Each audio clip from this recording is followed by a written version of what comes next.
This is Bryan Hendricks, and I'm with Seth Rowland from Hot Springs. Seth is a air gun enthusiast who hunts deer and hogs and other game with air guns, air rifles, air pistols.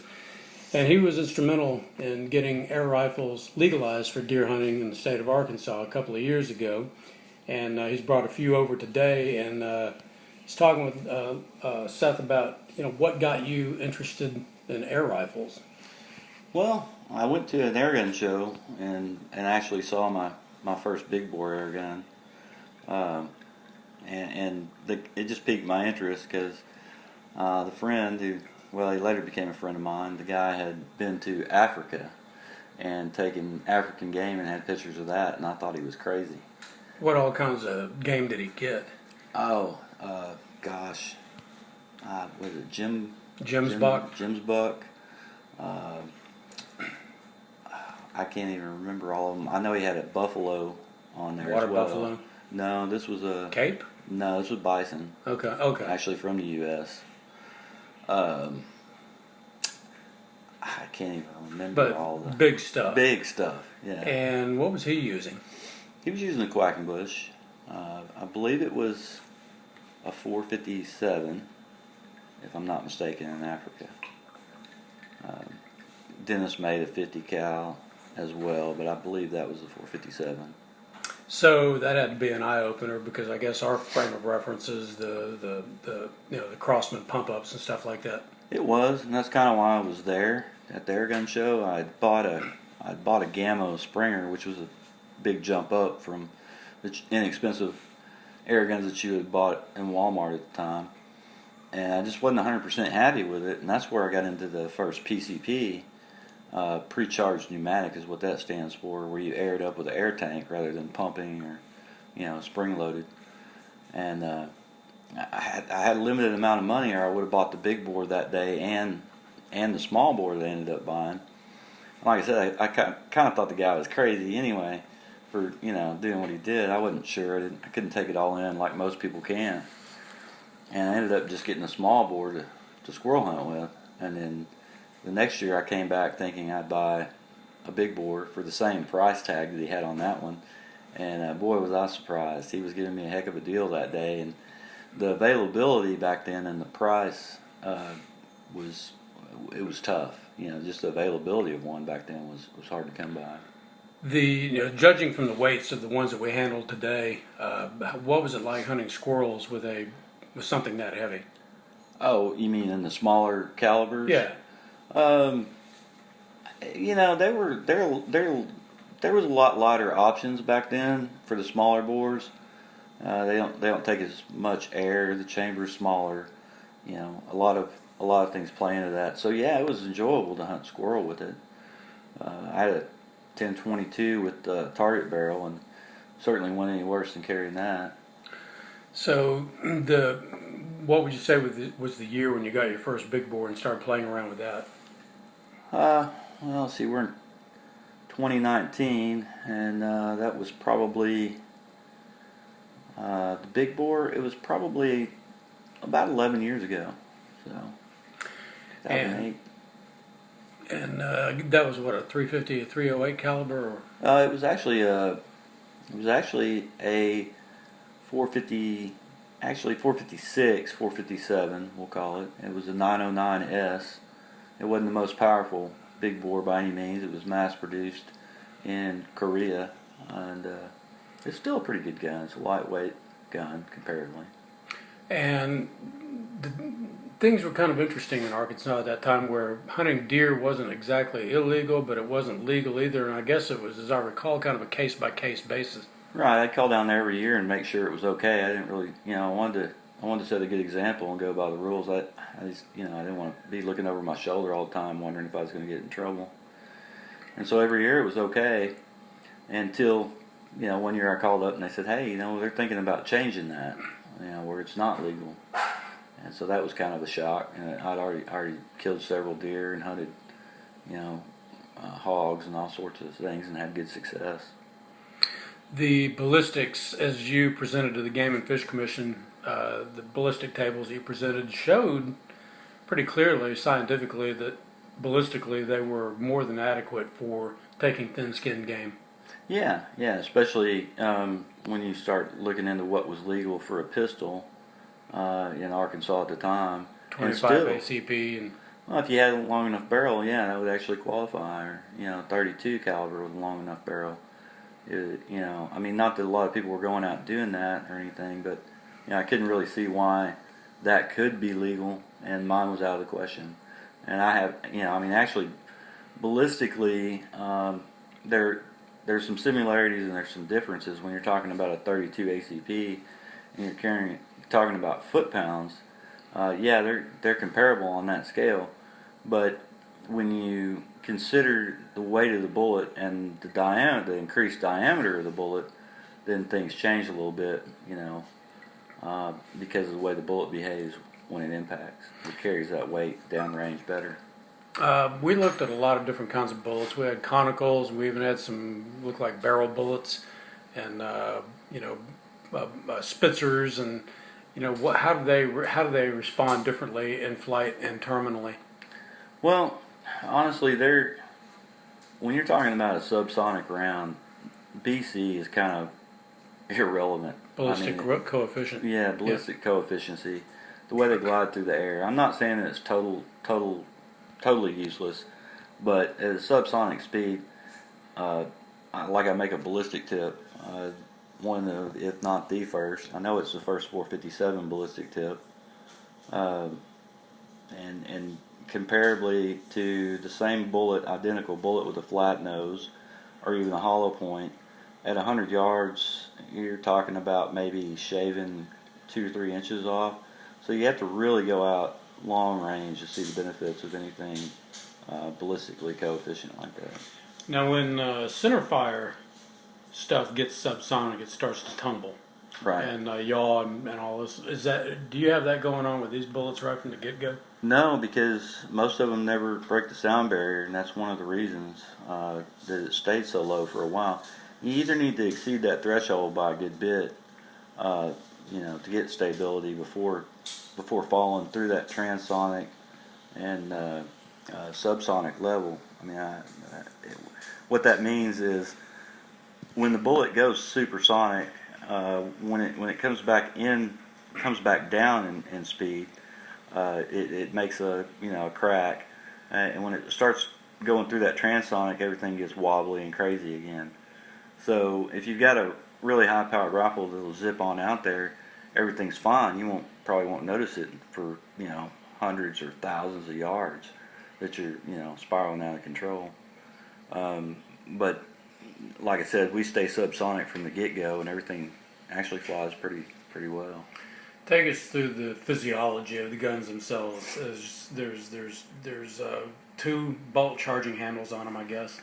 Yeah, one is simply, for the most part, on the mechanisms like the Jack Haley 58, the Quackenbush 457, and a whole host of others. The main way of doing that at one time was, or still to this day in a lot of cases, is the bolt comes back and you feed your bullet into there loosely by hand, and then you close the bolt, of course, and then you pull the cocking hammer back to activate the mechanism that would do the firing.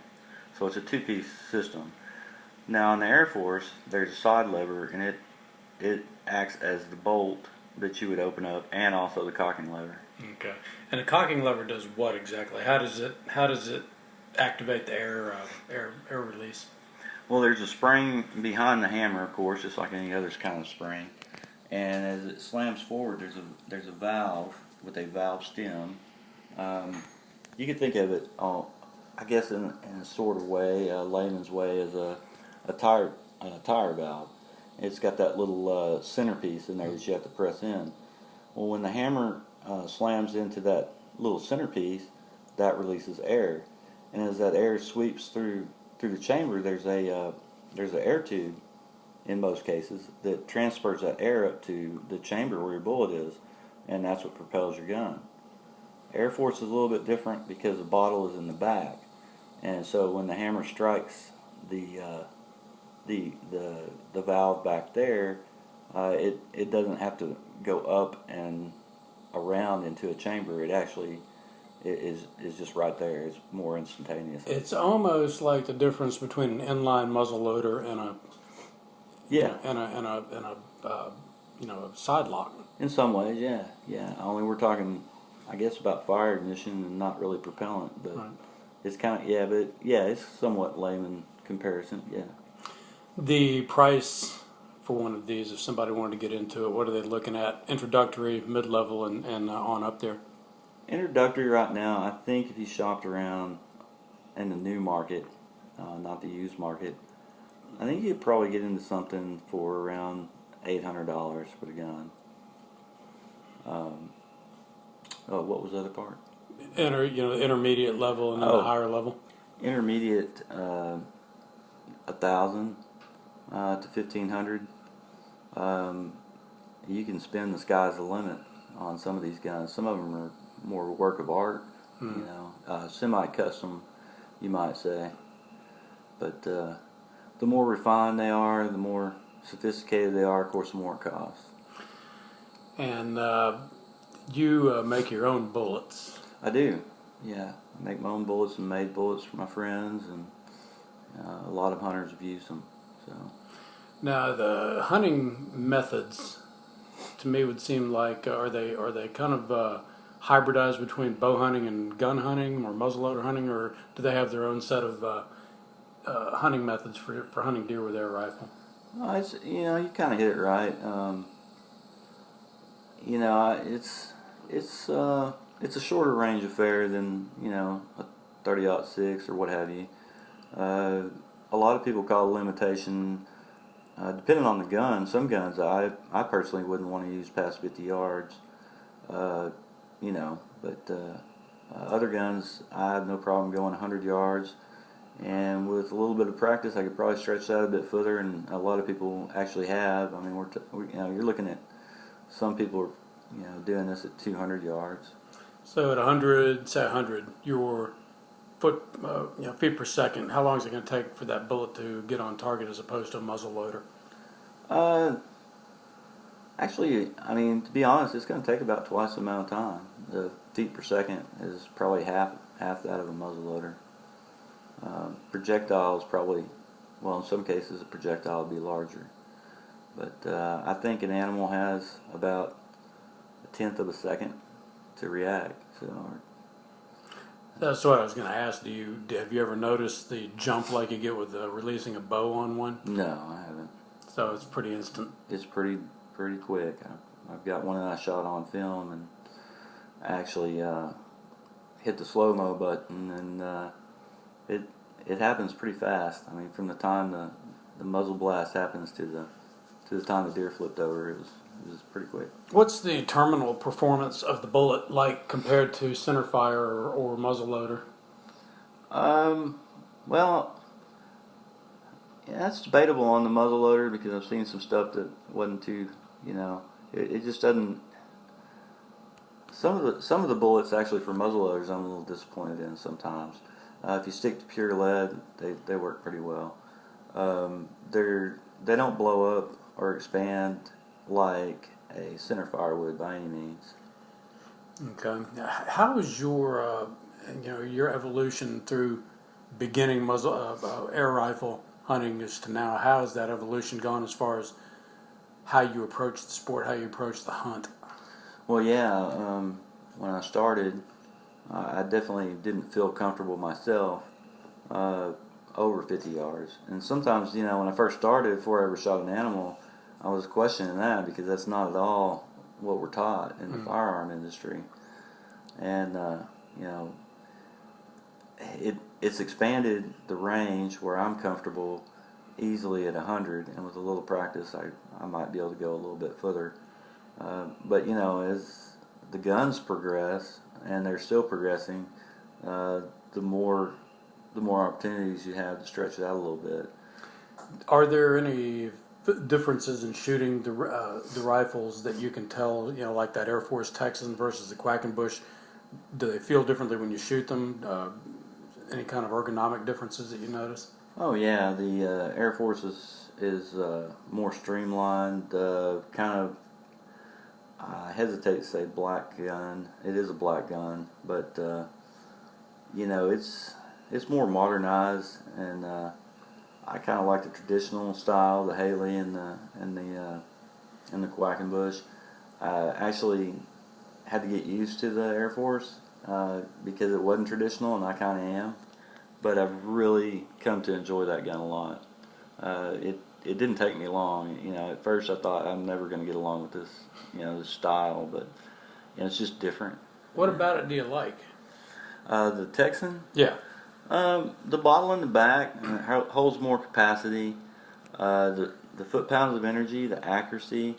I mean, there's really nothing that not to like about it. I mean, really, it's just, at first when I looked at it, it's like, man, this is just totally out of my style. This is, I'm just not even an AR guy or composite, plastic, none of that stuff really has ever appealed to me. But that gun actually is, quite functional, and I enjoy it a lot. The sensation you got when you killed your first deer and your first hog with it, what was that like? Incredible. It probably, even though the hog wasn't the biggest hog I'd ever killed, it was 85 pounds, I believe, and the deer was not the biggest I ever killed by far either. They compared very much to my best hunts because actually it was more about the hunt than it was about the game animal, and I consume all of that. So I mean, as far as edibility, they were all great. So the end product was fine. It was all about the hunt and seeing if it could be done and taking that first step to seeing how it turned out. I guess your conditioning is probably a barrier the first time you actually pull the trigger on a live animal like that. And did you have to condition yourself to kind of overcome that? Well, I'd done a lot of ballistic testing. I got in on the bullet thing early, actually pretty early in on all the big bore stuff. It was all evolving, and actually created some bullets for that very first gun because I really didn't like what I was seeing out of some of the factory stuff.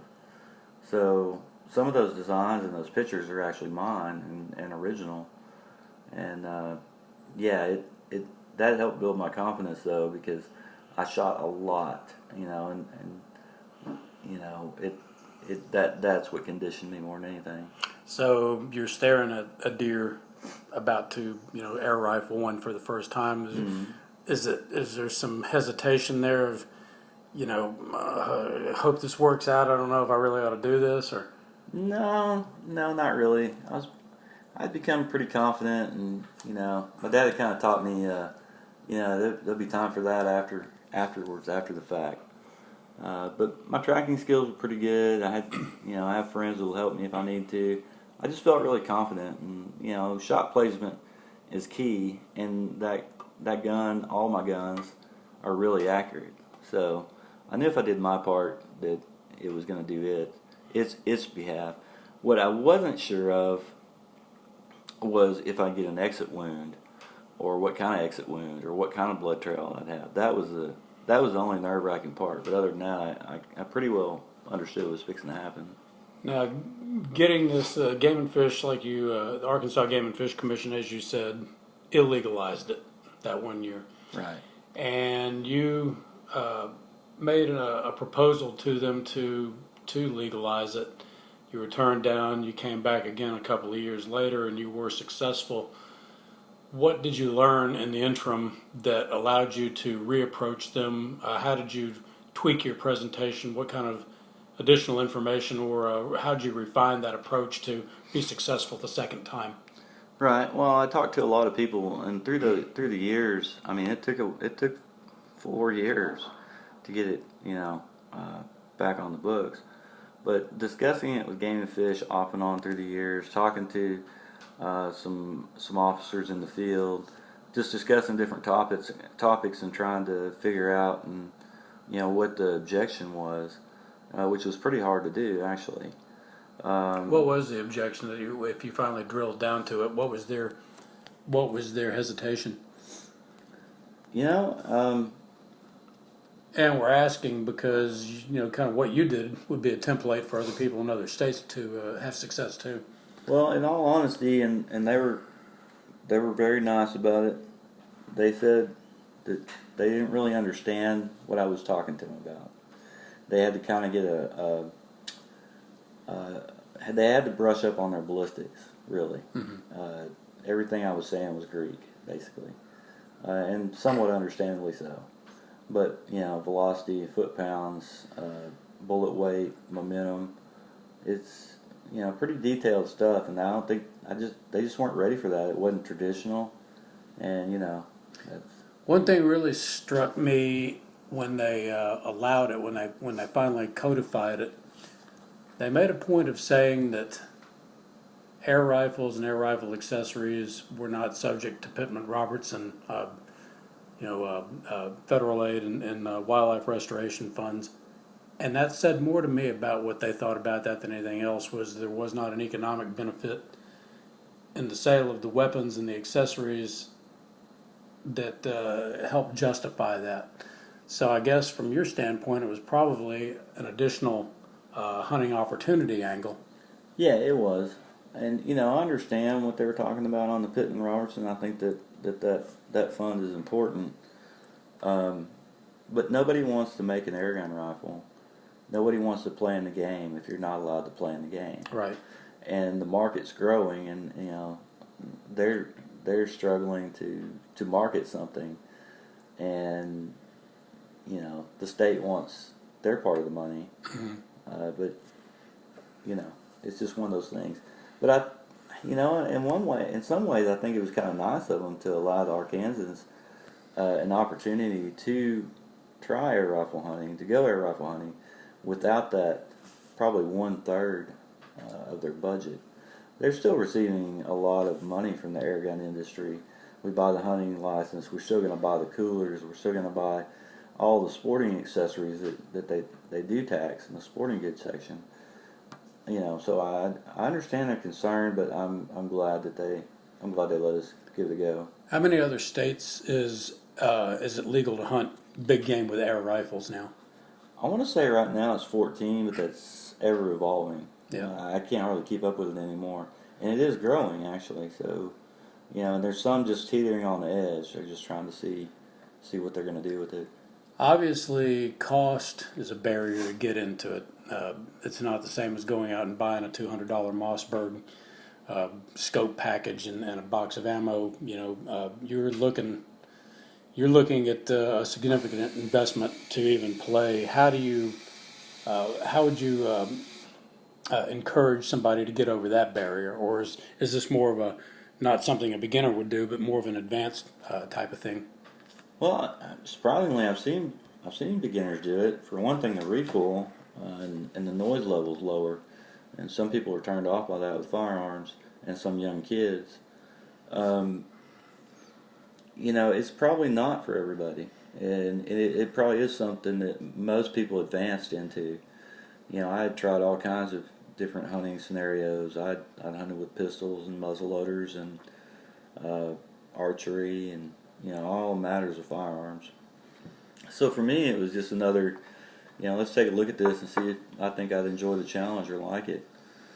And one of the things about it that I learned along the way was, yes, it seems cost prohibitive. It seems very expensive to get into at first, especially with everything that I really wanted. But once I was set up, or when I was getting set up, I realized that I had invested in and bought all the bullets that I'd ever need, all the air, the propulsion, which you would think of as powder, all the primers, didn't need those anymore, all the brass, didn't need that anymore. So all I needed was lead and air, and an air compressor. Nowadays, the price it keeps coming down. I'm not ready to endorse some of the ones from China yet. I don't know how they're going to hold up, but they're like $300. Where when I was getting into it, you were looking at $5,000 for a good air compressor. You can get a really good American-made one for around $550 now. Now, when you talk about air compressor, describe what we're thinking about here. Okay, yeah, this isn't your standard shock compressor. You're gonna have to come up with 3,000 psi of air, where your car tires like Yeah, 40, 60. 40, yeah, right. Yeah, so we're not even gonna approach that with a shock compressor. So this little air compressor fills a scuba tank, or in most cases, a better scenario would be a SCBA tank, which would be like your firefighter carries, because that'll hold 4,500 psi of air, and you slowly feed that into an air chamber into your rifle to approximately 3,000 psi, maybe 3,500 psi, and that'll get you 3 really good shots without even having to top it off. You can leave the big tank in the truck. You can carry a small portable tank and increase that number of shots. But that's what the compressor is all about. So. And it's like you said, you don't have the recoil, you don't have the noise. It sounds to me like a really good way to, especially do doe culling without really messing up your woods. If you're needing to do something like that. Oh yeah, it's really strange. The 45, I have a 45 Colt carbine, and they're very considerable on noise. The Colt, well, in some situations you can get an air gun that's quieter than the Colt, but even without the quietness of any of that technology, they just don't equate it with gunfire. Mm-hmm. I shot a buck one day, and I called my friend on the phone, and I was telling him of my success. And I walked over and was looking at this deer. I mean, I'm sitting right next to it, squatting down, counting the points on a nice little buck. And 2 more bucks walked up, just that quick from when I had shot the other one. It wasn't any 30-minute wait or with the air rifle. Yeah, yeah, it was like 10 minutes. It right. just didn't equate the sound. They were kind of looking around, wondering what was going on, and looking right at the deer, which meant they were looking right at me. So. All right. Well, what parting advice or thoughts do you have, for somebody considering getting into big game air rifle hunting, or target shooting? Yeah, target shooting is great too. You can really stretch out for targets. Like I said, I'm a little more careful, a little more, with live animals. Live game. I figure we owe it to them to do the best we can. But for silhouettes and stuff like that, you can really stretch out to like 500 yards and challenge yourself. It is a totally new challenge. Don't turn away from it without giving it a pretty good look. Don't just dismiss it. It is an interesting sport. I wouldn't be doing it if it wasn't, of course. At least I found interest in it. Maybe not everyone will, but when you're looking at the price of a crossbow nowadays, some of those run into thousands of dollars. They do. Sure do. And when you're talking about, I would never spend that. But when you start thinking about how much you spend on that duck hunt mm-hmm. and the blind mm-hmm. and all the accessories, I'm just being totally upfront with you or everyone. I always am. I don't want to tell you it's only going to cost you $500 or $600, and then you can get a hand pump. It'll work you to death filling it up. The hand pump is probably $150, a special hand pump. I mean, you can begin there, and a lot of people have. You can do it on the cheap. I can quote you a cheaper price, and we could probably actually get you in there. But to do it comfortably, I want you to know what you're getting into, the investment. But just don't dismiss it just because of that. Because if you start thinking about all that you spend on everything else that you do, whether it be fishing or hunting or ducks or whatever it is, a duck boat, mm-hmm. you gotta have a boat, Gotta have a boat. Gotta have a motor. Yeah. So everything comes into play, and it's just another aspect of a new sport coming along. All right, Seth Rowland, thank you for joining us, and good luck this fall. Thank you.